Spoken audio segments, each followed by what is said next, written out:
Well, welcome, friends, to another fabulous episode of NeXt. I'm super excited to be here.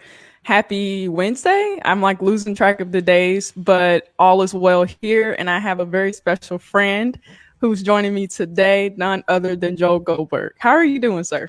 I am doing great. It's good to be with you. It's good to be on the other side of an interview. A lot of times I'm in the box that you're in using the same platform and so it's good to be on the other side and I'll let you do all the work.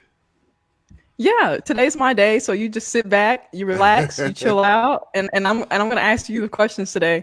Perfect. I must say I feel like I know you, but I don't know you. And I live vicariously through you because of just you do so much in Kansas City, and I just admire you for that. And kudos to you for using your platform to do just amazing things for our city.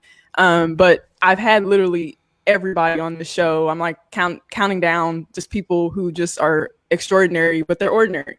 And I always open up the show with an opportunity for them to let them know who you are, and let us know just who's Joe Goldberg and how did you Yeah. get into broadcasting? Whew. Okay. I'll try to give you the short version, which there's never any Yeah. such thing, unfortunately, with me. But I will say, I truly am just an everyday guy that happens to have stumbled into some spotlight. And meaning, like I always say, it, go go ask someone if they happen to be in a unique situation. I consider my situation unique, being on Mm-hmm. TV and all that. Go ask their family or their friends what they're really like. First off, hopefully Mm. they're going to tell you that what you see on TV is what you get, which is what I try to do. I don't try to fake it. But the second thing, hopefully, you get is, well, you just go ask my teenage kids. They're gonna say, "Oh, my dad's weird. My dad's this. My dad's that." Like I'm just like every other dad out there. I'm just like every other guy. So, Yeah. I just happened to be living this dream that I had from the time I was young, of being a sportscaster. So Mm-hmm. the very short version of that is that I was a mediocre at best, and I'm not being humble. Some people are really humble when they say, "I wasn't that good," but they're really good. No, I wasn't Yeah. that good. I really wasn't a very good athlete, but I love sports. I always Yeah. loved talking about sports. It was my dream to be on TV. I broke Yeah. in local television news, small town, 25 or so years ago, and now at some point I think I'll be starting my 13th season of Royals baseball, and it's still a dream job. And then on top of all of that is, you mentioned everything in the community and all that, and Mm-hmm. I feel like in the last few years I've kind of found a voice that goes Mm-hmm. beyond baseball, and what an incredible opportunity to be able to just make the smallest of impact because people might have watched me on TV. Yeah, no, I think it's incredible. It's kind of weird, not weird in a bad way, but just, we rarely see people who are in your industry and in your profession really find their niche and they do it very well, just as if they're doing their job. And so when I hear your voice on TV and on Fox, and when you're interviewing for the games during baseball season, I hear that same voice in the community, but it's so much more authentic and it's relevant. And it's just crazy. And so I just think it's really cool that you are walking into your purpose and finding your voice in our community. It's really cool.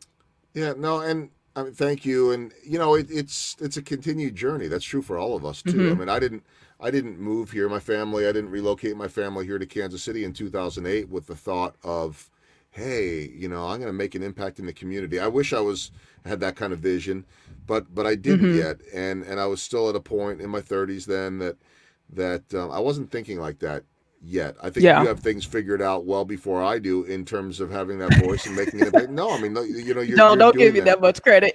No, no, no, no. I'm gonna give you some credit. And by the way, I gotta give you some credit too, because in one, you reached out, Mm-hmm. and we didn't know each other. Although you caught my eye with some of the comments on my show, and I like those. But so that's how I recognized your name, and I do try to Mm-hmm. respond to people. But Yeah.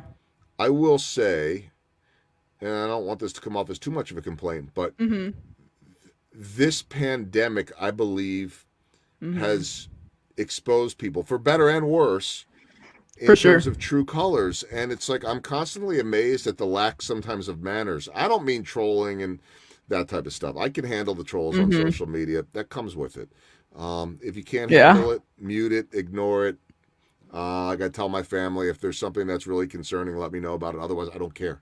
I don't. Yeah, But for sure. I'm constantly amazed at the people that might reach out on Instagram or LinkedIn or whatever that like forget Hmm. the normal manners of sending an email to someone. You know, like you Yeah, wouldn't just be like, hey man, I need you to call me for blah blah blah.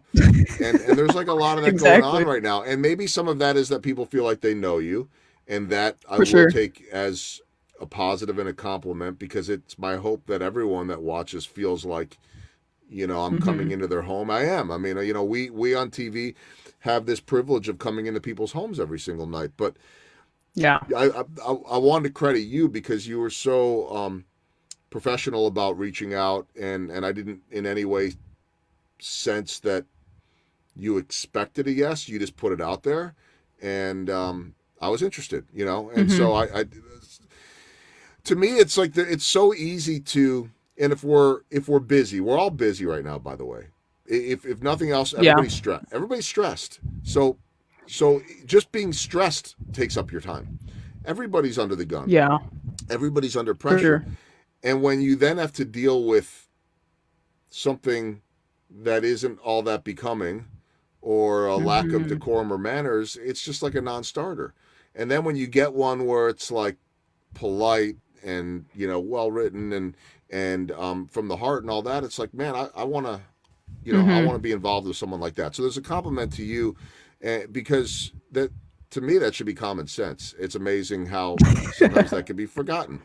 But I For get it sure. also, like people are they're under pressure, and Yeah. I think I think ultimately most people are good at heart. Most Hmm. people want to help others. I think I'm the same way.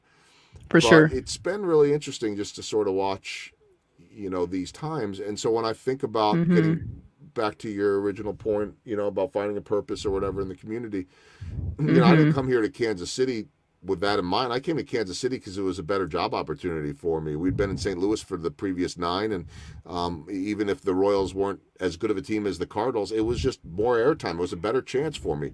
I didn't Yeah. understand at the time, which is maybe a better, I hope, person today, is the opportunity and the privilege of then not just traveling with this team, but being a part of a team that won, a championship, and the amount of Yeah. eyeballs we had on us to actually then have a voice, For sure. and that's about much more than baseball to me. Absolutely. It's really cool. And, I'm a believer, so God makes no mistakes. And we're really excited that St. Louis, although Cool Papa Bell, I know we're going to talk Oh about the yeah, Negro Leagues, but the greatest nickname Bob Kendrick ever. would say in baseball. But I'm glad that Kansas City has you here, and we get to kind of take advantage of the greatness that you have to offer. And I wanted to ask you, because I was joking with Bob, and we have a lot in common that I want to get into. Okay, But how is it being splashed by Salvi, and does the Royals reimburse you for dry cleaning? so I got him right here. Oh my You know, gosh, it's crazy. like I take him with me everywhere I go. You know what it is? I've thought about this a lot, and it's the literal answer to your question is on a warm Mhm. day it feels great, and Yeah, on a cold day it's pretty miserable. But yeah. I'll go deeper on it because first off, it's funny when that stuff started happening. I was never annoyed by it.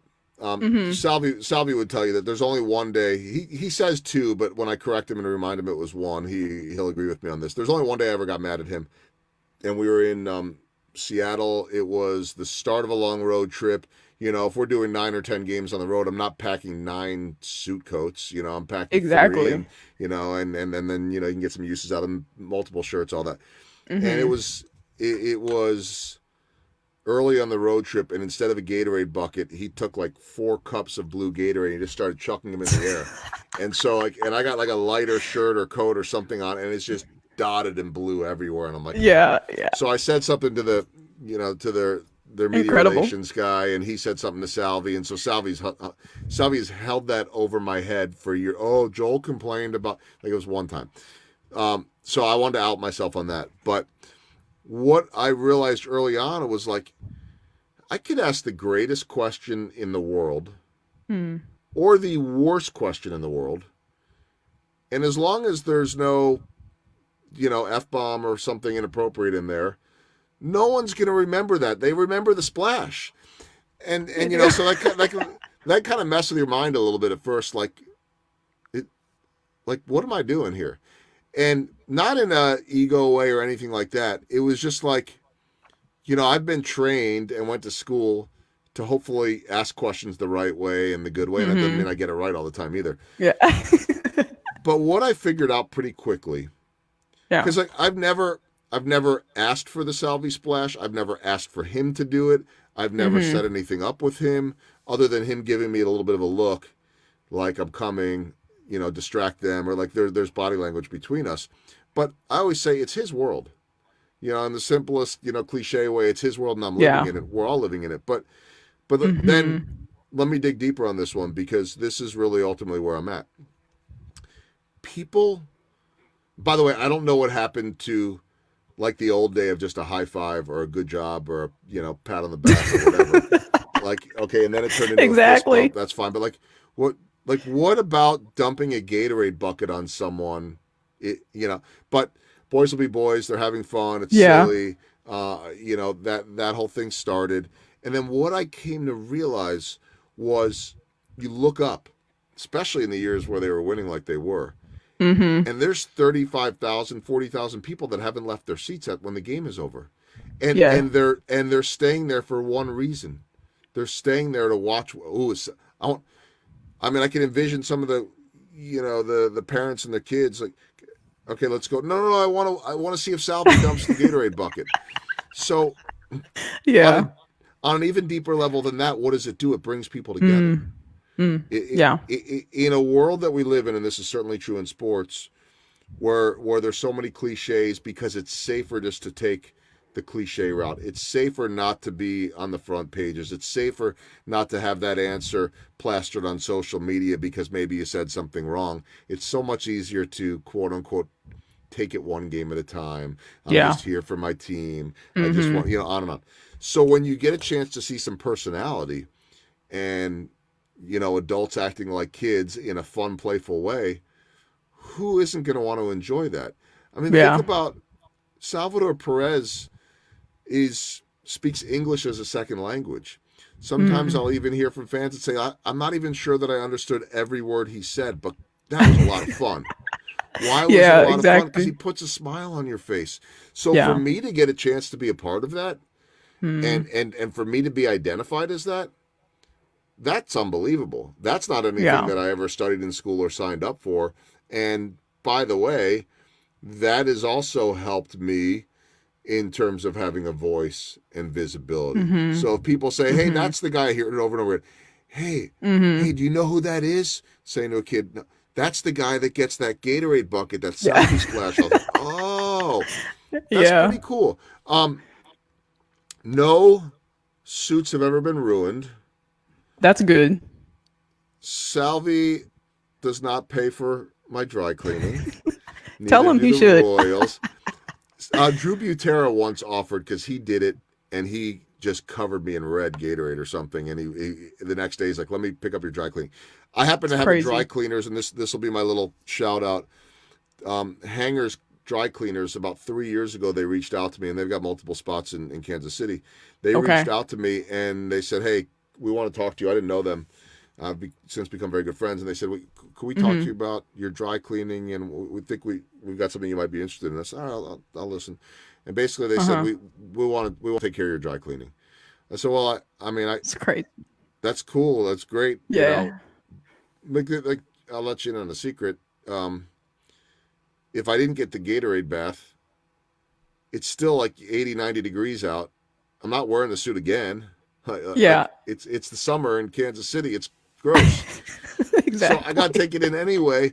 And now I got, these awesome people at Hangers that are like, "Hey, we want to be affiliated with that." I said, that's cool. I mean, you put your name on the Salvi split, not literally, but Mm-hmm. I said, but, I can't go on Fox Sports at the end of the game and say, "Hey, thanks to," like, companies Yeah. pay massive amounts of money for that. And they go, "No, no, For So sure. I'll shout at them on social media every now and then, but I never, there again, That's really chalk that cool. up to like I never ever envisioned that in the course of all this, I'd have a dry cleaner that wants to you know to take care of me. Pretty That's cool. really cool. Yeah, That's a whole yeah. story. And I didn't realize it was more to it than just Salvi There's dumping the Gatorade bucket on you. But hey, we'll take it. We'll take listen, it. he there's always more to the story with me, but he's such a piece of work. I mean, I'll look over there Hmm. because I'll try to get the player pointed like, okay, if I'm looking at the camera here and I got the Okay. player looking at me here, I always want to try to have the players back to the dugout Okay. because that's what Salvi wants. Yeah, that's what he does to you. And and then there's sometimes there's no escaping it. But like I'm not going to fight it. He's if he wants to hold me or in the past like Hosmer grabs me, like I'm not going to win that battle. They're younger, they're stronger, and all that. But it's like it's his Yeah. deal. And I joke sometimes that we have after a Royals win, we have two directors of the broadcast. Our guy Steve Kurtenbach, who's been our director forever, Hmm. and the director's the one that's got to, tell the cameras where to go and pick the shots and all that. So we got two directors Okay. after a win. We got Steve Kurtenbach and we got Salvador Perez. Salvador, no, you can't put him there. You got to move him there. Because the back's got to be to him, but also he doesn't want him looking up at the jumbotron, the Crown Vision board, because then they'll see it coming, and Yeah, yeah, yeah. just like so, I It's will it's you can't win or lose. I mean, either way, it's gonna happen. It's gonna I happen. will I will say that if I jump early or if they Yeah. think it's coming or see it coming, you know who Salvi's going to blame You exactly. every I time. already know. So I got to get That's that right. wonderful. Yeah, it's That's fun. wonderful. It's a lot of fun. One thing that I really love about you, I would say, I respect your career, I respect your love for the community, but I'm a huge fan of the Negro Leagues Baseball Museum, just Uh, like you are. And definitely the best dressed guy in Kansas City is to blame for that. I think he's had a tremendous impact on all of us, preserving the history of the Negro Leagues in 18th and Vine. And I watched you guys last year on the big screen, but I was very fortunate to attend my first Dress to the Nines at the ballpark with nice. the K, and it was a great day. I got to bring some friends with me, and so we were a little spoiled, and just getting to just experience, the Kansas City Royals and things that you guys do there to really Mm-hmm. commemorate the memory of the Kansas City Monarchs. And I wanted to ask you why it is so important to you to support such an institution and what you do with Bob there and help keep that legacy alive. And I know the Shermans have been very supportive as well because we're in the 100-year celebration for Mm-hmm. the National Centennial, and I was able to attend that as well, February 13th, and it was just a really cool day. So I just wanted to hear it from you, kind of your thoughts. And I know you just have such a big heart for the museum and your relationship with Bob. Yeah, there are a lot of thoughts here. I mean, I don't remember the first time I went into the museum. I've been in there millions of times, and I've never walked out of there without that same feeling. And I don't Hmm. know, and being an African American woman, your perspective on it's going to be different than mine. Hmm. That doesn't mean that I can't and don't and shouldn't have perspective. For But sure. I suspect that, for a lot of the issues that we have in this country, many of which are still going Hmm. on today. Hmm. Um, and I feel like sometimes we can be shielded from that. And, I've never walked in the shoes of an African American man or woman. But yet I feel like when I walk into that museum, and by the way, Hmm. same exact feeling, right when this pandemic was starting, we were driving down to Florida for Hmm. vacation. We weren't hanging on the beaches with everybody, but Yeah. we were staying at a friend's condo, and we stopped in Atlanta on the way down there, and we went into the MLK Museum, Okay. and Yeah. I didn't get to spend enough time in there because I've got teenagers that were getting antsy. That's just kids. Hmm. I could have Yeah. spent 10 hours in there, and it was the exact Hmm. same feeling that I had when I walk into the Negro Leagues Museum. Like, Hmm. okay, I didn't grow up with the background of dealing with racism or dealing with injustice, but Hmm. when I certainly read about it, heard about it, but when I walk into the Negro Leagues Baseball Museum, and the MLK Museum, it's like Mm-hmm. I feel it. Mm-hmm. And it kind of like, I don't know. We talk about this every year, certainly on April 15th for Jackie Robinson Day. And Yeah. I always have mixed feelings about that too, because it's like, okay, there's a good chance we're going to have Bob on it if we're at home, and that's amazing. If he's watching Mm-hmm. right now, the only bad part about it is I always looked so poorly dressed. I could wear the greatest suit in the world for that day or dress to the nines day or anytime Bob is on, and it's like, man, he's going to make me look bad, and he Yeah. knows it. And that's fine. I'll lose that battle every time. Yeah. But I always feel like Jackie Robinson Day is like, I don't know. I mean, we've had some pretty prominent African American players on the Royals in my time here, most notably Lorenzo Cain and Gerard Dyson. Mm-hmm. And I always felt like a little stupid or a little bit empty kind of going to them every year to say, hey, we need to get some sound bites to talk about Jackie Robinson. And so I'm going to the same two guys. And that doesn't mean, by the way, that I can't and won't and don't ask a couple of white guys about the importance of Jackie Robinson. But you look in a locker Mm-hmm. room or a clubhouse and just the dynamics and the demographics of baseball today, and it's a whole nother discussion that is an important one, but Mm-hmm. we we don't have as many black baseball players right now.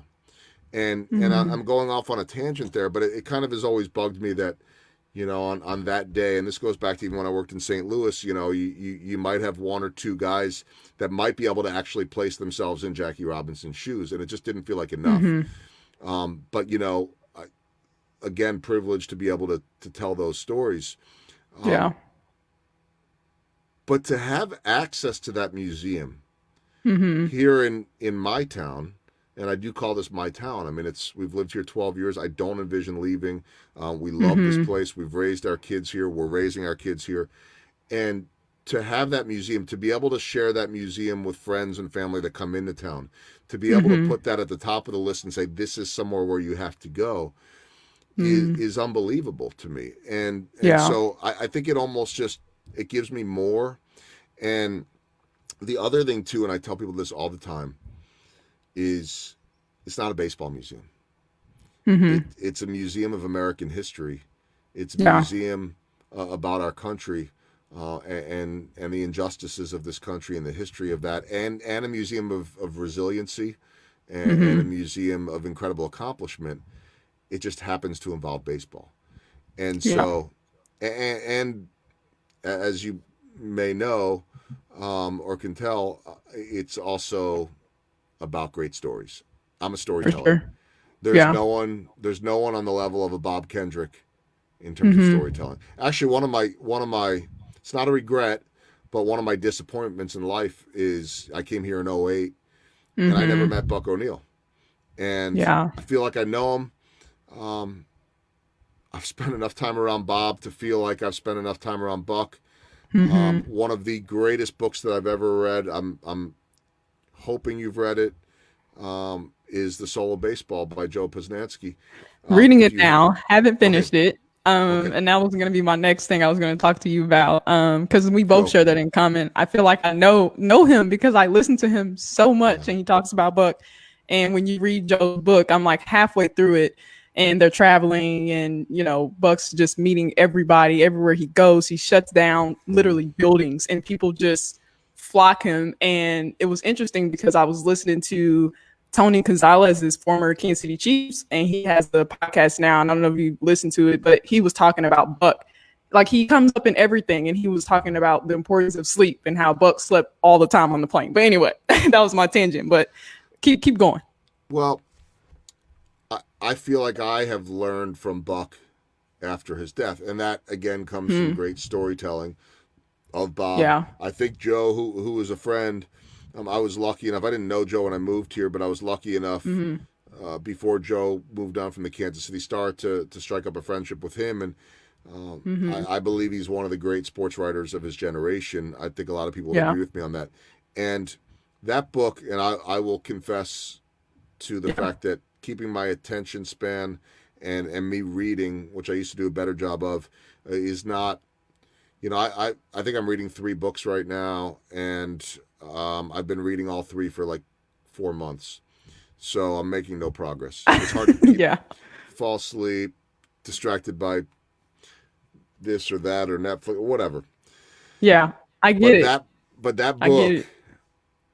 has been one that I've read front to back 3 times. It's been a while. It actually Mm. sits in my nightstand as just an option if I need that pick me up. Because that book, again, like the Yeah. museum, is not a book about baseball, it's a book about life. And, Mm-hmm. there's so many stories in there, but the one that always resonates with me, Mm-hmm. I'm not going to really give away much here, but if you read this part, it'll resonate. If not, I could back off. But there was Yeah. a game where they were in Houston, and there was a foul ball coming, and this guy wouldn't give it to a kid, and Hmm. Joe was all upset, saying, how could he do that? A kid wanted that ball, and this adult's gonna take it for himself. And Buck's Hmm. response was something like, "Well, how do you know he doesn't have a kid at home that he's trying to give it to?" And it just Hmm. we so often get in that moment where we're judgmental. Mm. Certainly me too. Yeah. And it Same. taught me without knowing him, it taught me to always, and this is true really right now more than ever during this pandemic. It taught Yeah. me to walk in someone else's shoes, which Hmm. I don't get that right all the time, but it taught me to try to understand things from someone else's perspective.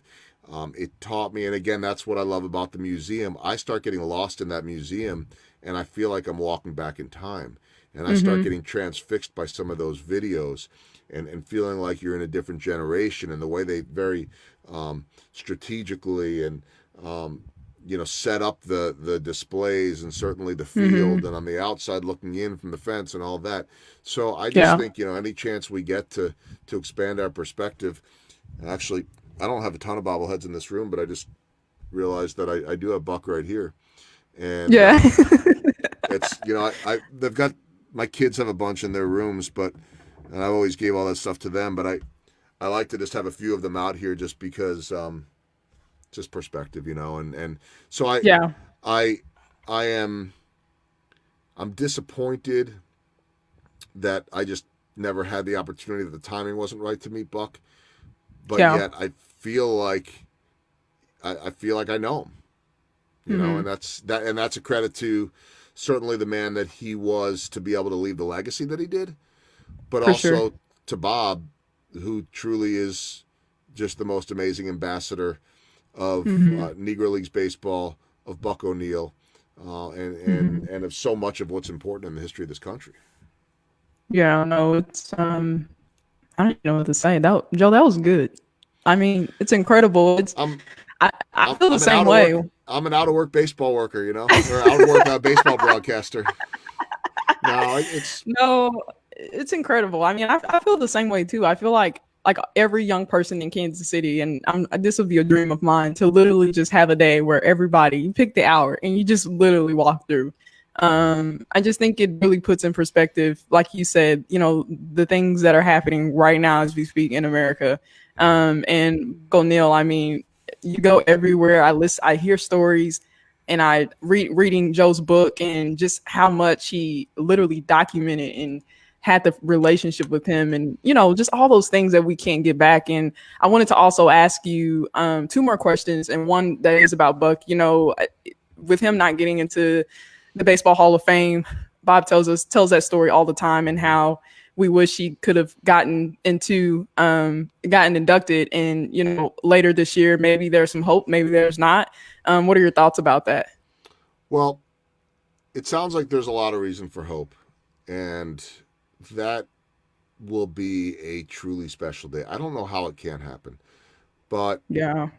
I think back to Bob talking about, and you could hear it in his voice when he tells that story. And I know he's told it so many times, but he still Mm-hmm. has this ability to capture the emotion and the devastation of Buck not getting in.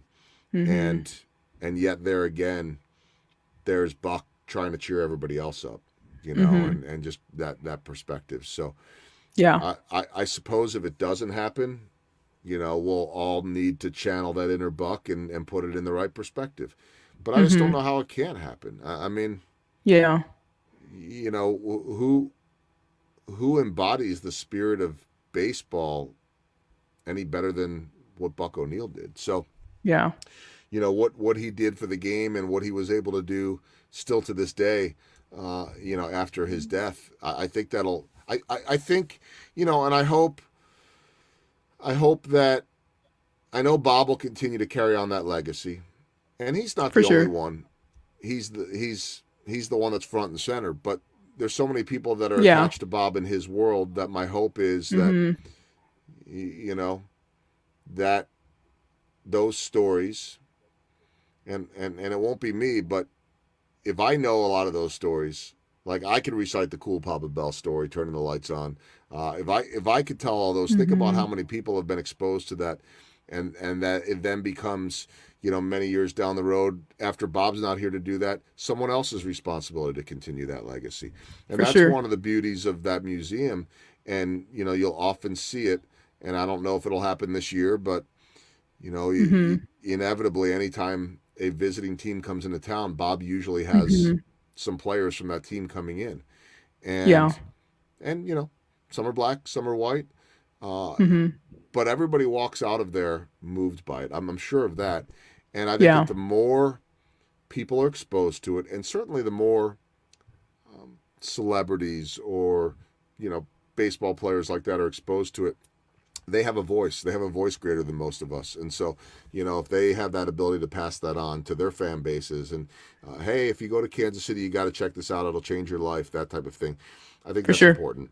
But I will say that if he could get in, first and foremost, obviously long overdue. And then Yeah. just imagine what that does, especially in a year where things didn't go the way Hmm. it was expected to. For And sure. that's true for all of us, but this was a big year for the museum and for the history of the For Negro sure. Leagues.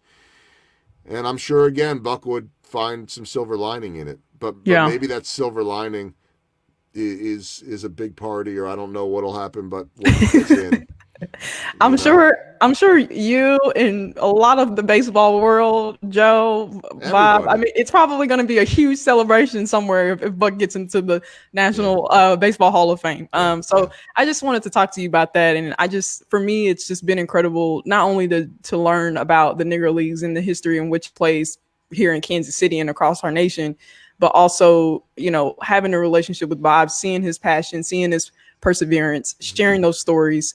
And like you said, it's not just about baseball. It transcends everything that our country is, and what it should be and what it could be. Mm-hmm. And Yep. so, the centennial celebration. I'm just sitting here, and Mr. Clark Flood's wife, and Mr. Rob, Commissioner, Major League Baseball, like all these people, Major League Baseball Association, like they're just here for this one ceremony. And Buck and Satchel Paige's, sister, it was just this, like, for me being 25, Joe, like I was just like my mind was just like, oh my God, like this is Yeah, crazy. And so yeah, really cool, really cool. yeah, yeah. And I'm glad that baseball recognizes Hmm.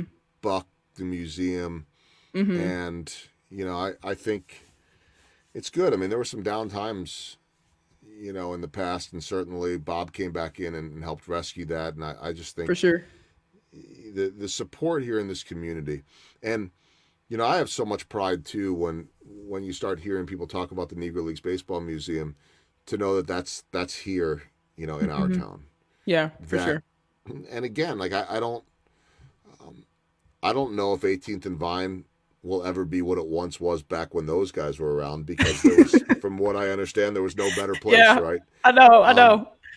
but I still feel like, every time that there are improvements and things are, there's work on the neighborhood, and I love that area, and Yeah. it just, when I see pre-COVID and all that, when I see some nightlife down there and I see some Hmm. excitement down there, it's like, man, maybe this is a little bit of a glimpse of what it used to be What it used like. to And be. Yeah. yeah, I mean, nothing That's right cool. now is what it used to be, but Yeah.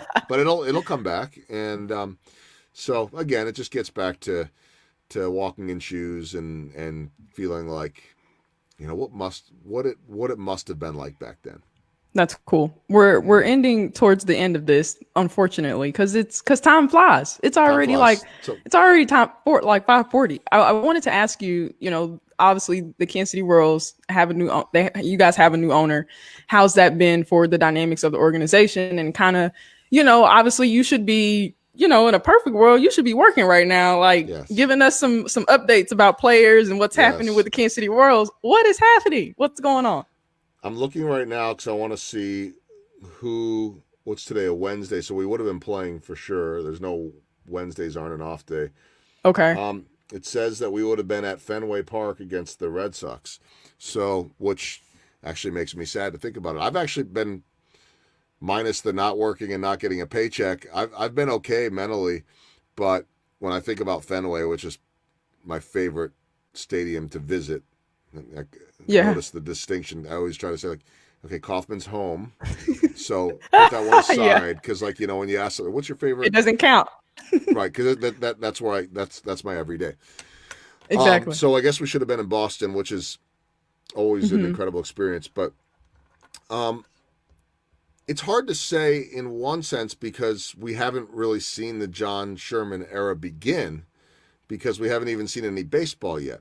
But what I can tell you is a highly respected, good man.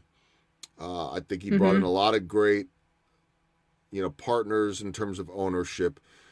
I was really excited, and I'm still very excited. And I haven't talked to John. I think I reached out to him the latter part of March when this was all going, just to basically, hey, thinking of you. If I could help in any way, let me know. And then I've just kind of given him space because I can't imagine, and it's easy to sit there and say, well, when you got that kind of money, you can handle. Look, this pandemic has affected all of us.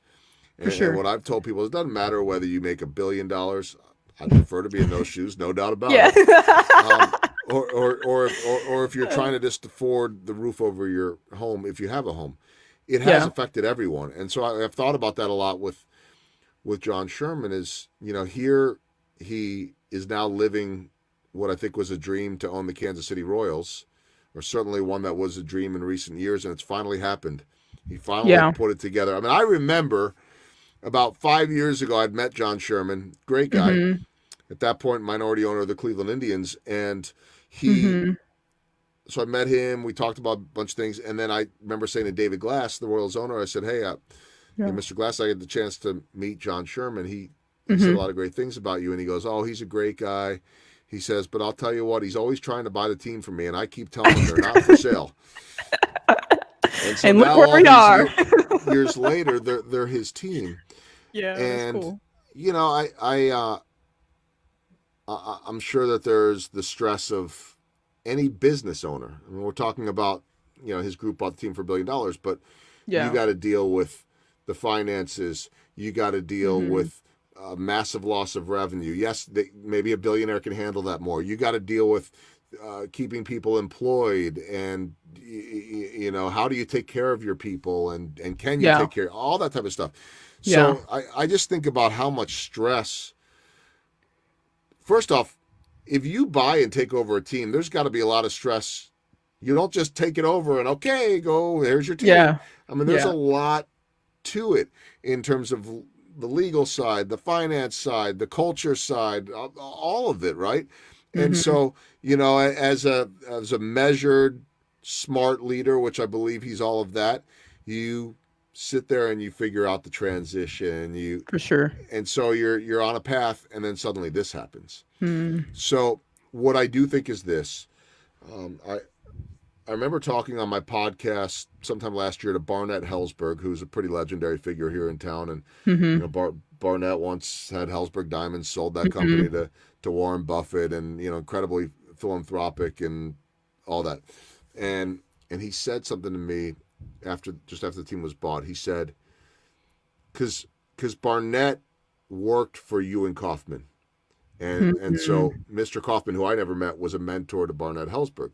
Okay. And what Barnett's comment to me was, he said, Mr. Kaufman would love the choice and highly approve of John Sherman buying this team and taking over this team. It's crazy. So basically, we got this transition that went from the Kaufmans, who brought baseball back to Kansas City and won a championship, to the Glasses, who made sure to keep baseball in Kansas City and won a championship, to now the Shermans and his group, who I think will continue that legacy. And we'll see what that legacy is Yeah. 20, 30 years down the road. But Yeah. it's one that'll have started, in the midst of In a pandemic. complete pandemic Yeah. madness. But, everything will settle down. And I believe this may be the next question, it may not, but I believe we'll have baseball. I really do. Yeah. I don't, it'll be different. Yeah. I don't think we're going to see fans in the stands to start. Hopefully, Yeah. we'll get to that at some point. But I don't know about you. I will just put aside getting back to work. Obviously, that'd be great. But at this point, I don't really care what it looks like. If they have me broadcasting at the K, great. I don't think I'll travel. If they want me to travel, fine. Yeah. I want to be safe about everything. I might be sitting right here in my house, which, by the way, this is just like a little studio that I built out of a closet, and I might be here. Fine. You're okay. You just want some normalcy. You just want something. Everybody does. Everybody. Right? Yeah. And so I sit there and think about whenever the John Sherman era begins in terms of the first game, it's going to be a welcome sight for everyone.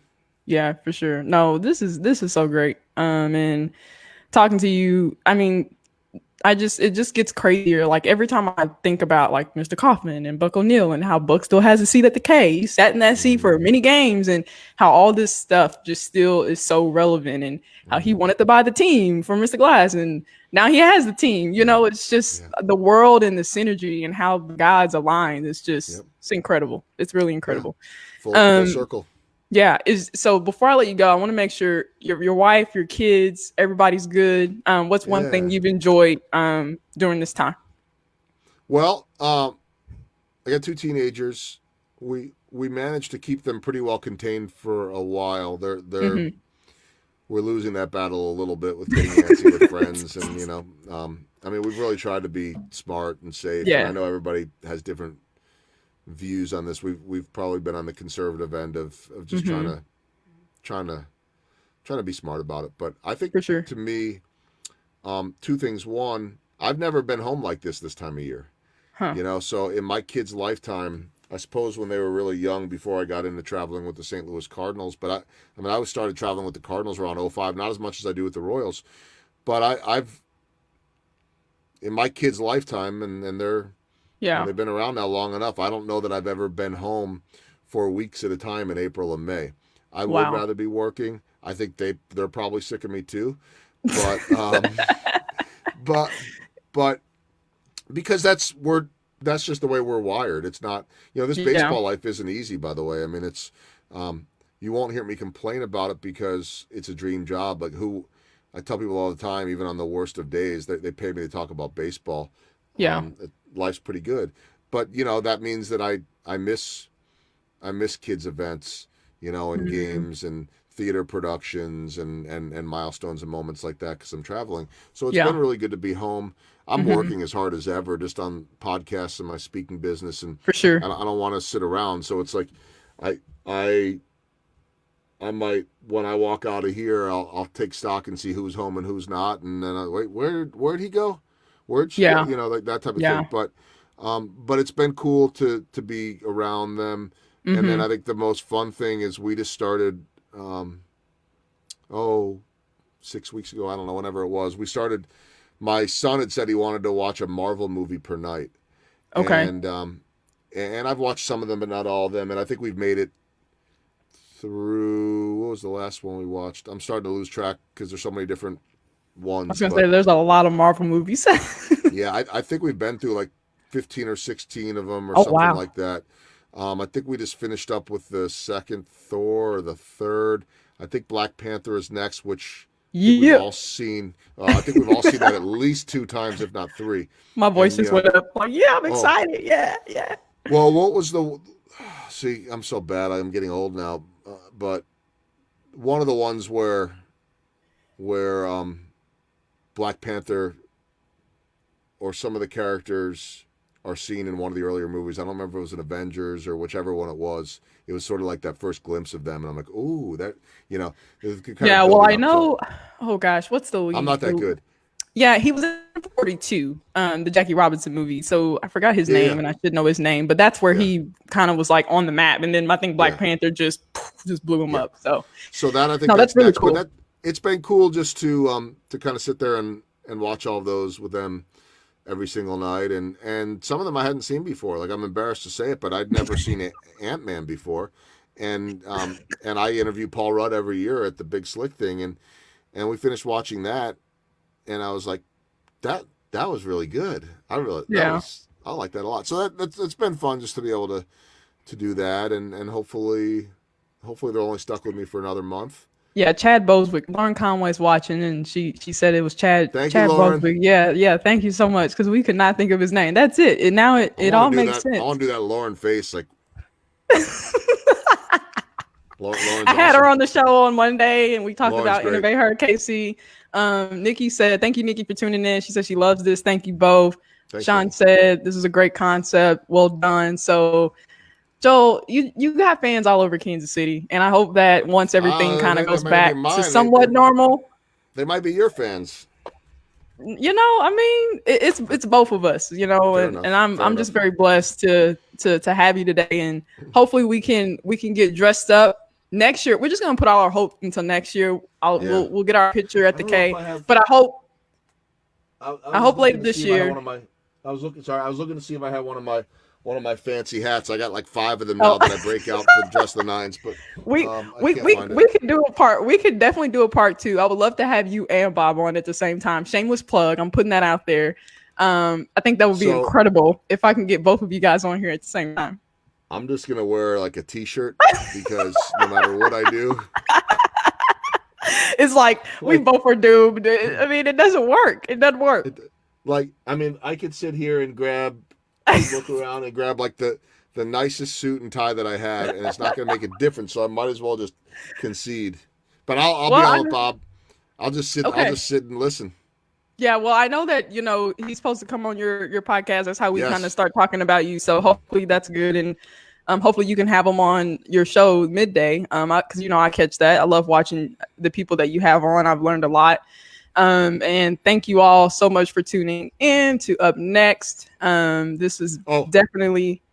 Oh, go ahead, Joel. June 8th June at 8th. at noon is when Bob is on mine. Okay. Okay. Yeah, I'll have to definitely mark that down because I want to watch that. Just legendary. But no, you too, Joel. Thank you so much. Hopefully, when social distancing kind of like eases down, I just want to have one big party with people like Lauren and Andre Davis and you and. Yes. But like, just can we just have just no reason, just everybody just show up and then it's just barbecue and you just help, you just see people, you just say hi, how I you love it. doing, great to see you. That's it. If Andre is there, I'm in. So Okay. it took me 48 minutes in to for us to mention Andre's name. So now, Yeah. if you're watching, it's just that we saved the best for last. That's it.